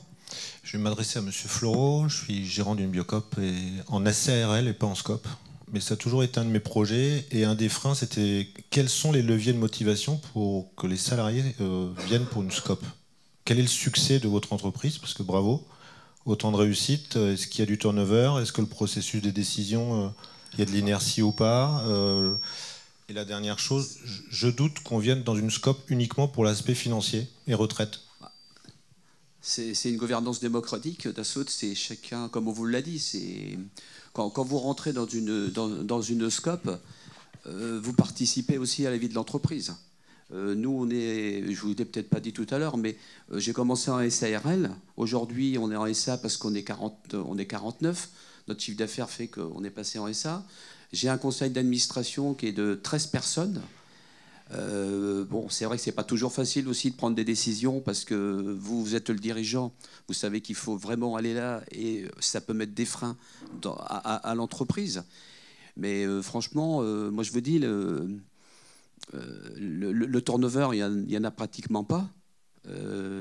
Voilà, donc même si on a connu une petite période un peu difficile avec le Covid, moi j'arrive aussi, je pars aussi en retraite, donc il faut aussi retransmettre, c'est pas facile. Mais franchement, moi je vous dis, tout le personnel qui est chez nous, je pense qu'ils sont très très attachés à leur entreprise. Et vous avez aussi quand même un avantage qui est quand même pas... je vous ai dit aussi au niveau des cadences, ça n'a rien à voir. La motivation n'est pas du tout la même. Vous avez des personnes qui sont là, qui se disent, bah, écoutez, à la fin de la journée, ils savent bien que si on leur demande de poser 100 mètres de tuyaux, s'ils en ont posé 150 mètres, ils savent que la journée, elle était rentable et ça sera pour eux. Donc, la redistribution étant très importante chez nous, voilà, je vous l'ai dit tout à l'heure, ça a aussi un avantage aussi pour leur départ. Ça leur permet aussi de mettre de l'argent de côté et de pouvoir partir à la retraite quand même avec une petite somme d'argent qui est pas négligeable. Donc voilà. Je vous propose qu'on prenne une dernière question courte, réponse courte, et puis après vous aurez encore le temps d'échanger avec les intervenants qui seront là pour le déjeuner. Bonjour, merci pour l'intervention. Monsieur Florent a un petit peu répondu sur le côté que les scopes, du coup, il y a une rentabilité limitée. J'aurais bien aimé savoir, du coup, sur la Biocop, sur quelque chose qui a une entité aussi grande, comment on pouvait, du coup, limiter la rentabilité, entre guillemets, et sur quoi, du coup, vous répartissez un petit peu les grands axes de répartition, du coup, des bénéfices qui peuvent être faits. Déjà, pour nous, la valeur, elle est dans les magasins. C'est-à-dire que la structure... La SACOP, la coopérative, elle n'a pas vocation à faire du résultat. Elle a un résultat minimum. Pendant des années, on a mis 1% ou 1,2%. Enfin, en tout cas, on faisait attention pour mettre en réserve. Et bien nous en a pris parce que maintenant, on a un peu de moyens pour soutenir les magasins. Et ensuite, la répartition, enfin la rentabilité des magasins, elle se joue dans les magasins. Donc, comme je disais, les sociétaires sont indépendants, donc ils pilotent leur entreprise. Il y a des choix différents, variés. Ce que je peux vous dire, c'est que avant, dans un fonctionnement classique, le résultat moyen d'une Biocop, c'était de 2,5%. Donc ça fait voilà, 3,5% si on cumule tête de réseau et magasin. Aujourd'hui, on est plutôt autour de 0, voire négatif là, depuis les derniers retours, donc c'est vraiment compliqué. Faut savoir que Naturalia, par exemple, en profil intégré casino, ils avaient une rentabilité qui était autour de 8. Donc ils ne sont pas du tout sur les mêmes modèles, hein. Il y a moins de salariés, moins d'équipes. Après, par contre, les règles communes qu'on s'est fixées, il y en a notamment une qu'on s'est fixée, c'est pas forcément sur la limitation de la rentabilité, parce que je pense que c'est un non-sujet en fait. Les structures ont besoin d'être rentables, puis à la limite, tant mieux. Enfin, je veux dire, pour le sujet collectif qu'on a, c'est qu'est-ce qui est fait. Enfin, si elle est trop élevée, si la rentabilité est très élevée, est-ce qu'elle se fait au détriment de quelqu'un? Et ça, c'est non. Et s'il y a de la rentabilité, comment on traite de la question du partage de la valeur? Alors c'est des sujets qui sont complexes parce qu'en fait on a du mal à aboutir. Alors soit on part sur des aspects statutaires, on dit bah non, vous partagez. Donc il y a une partie des règles qui sont là-dessus, un contrat d'intéressement, etc. Et on a limité la rémunération des dirigeants de 1 à 5. C'est-à-dire qu'un dirigeant de magasin ne peut pas avoir plus de 5 fois la rémunération du plus bas salaire de son magasin. Donc c'est une manière de faire... de limiter, enfin en tout cas de raisonner en termes de partage de valeur, ou en tout cas de dynamique collective. Je pense qu'on peut aller un petit peu plus loin.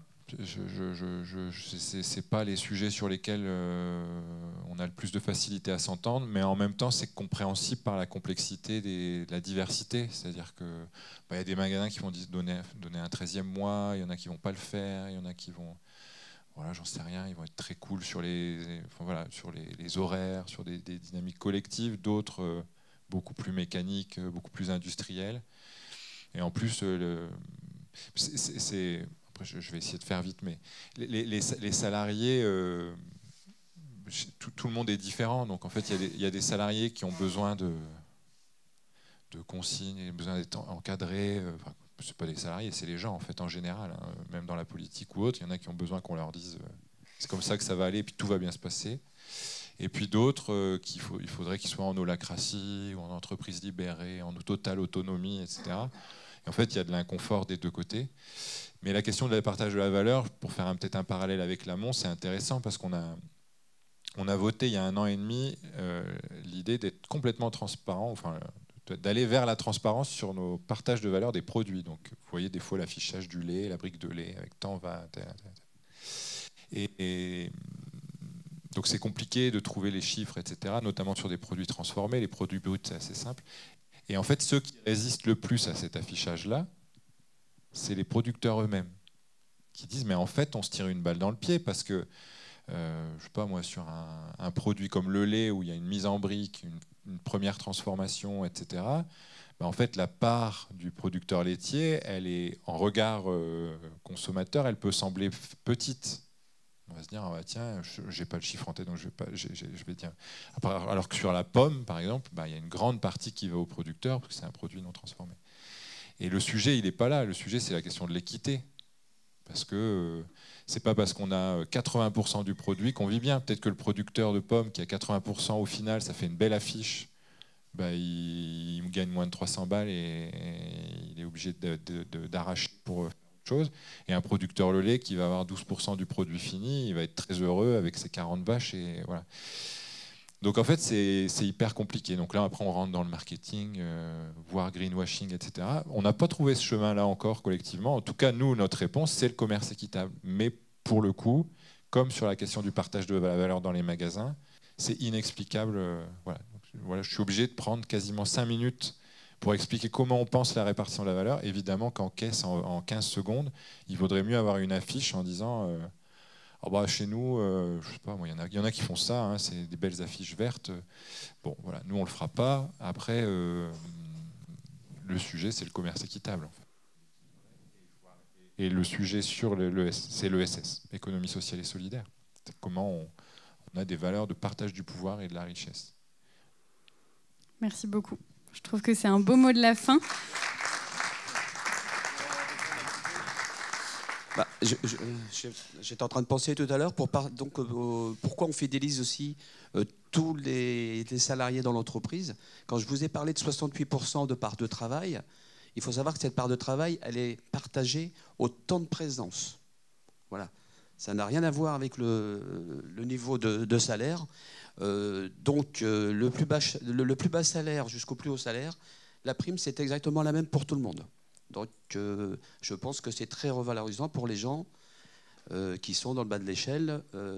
Voilà. Donc c'était pour répondre à quelqu'un qui me demandait comment on fait pour aussi fidéliser. Je pense que c'est une bonne reconnaissance de la part de l'entreprise. Voilà. Je vous remercie. Merci beaucoup. Et je vous invite à remercier très chaleureusement nos deux intervenants. J'espère que ça vous a permis de voir qu'il y avait d'autres modèles aussi d'entreprises qui existent. On a un buffet tous ensemble.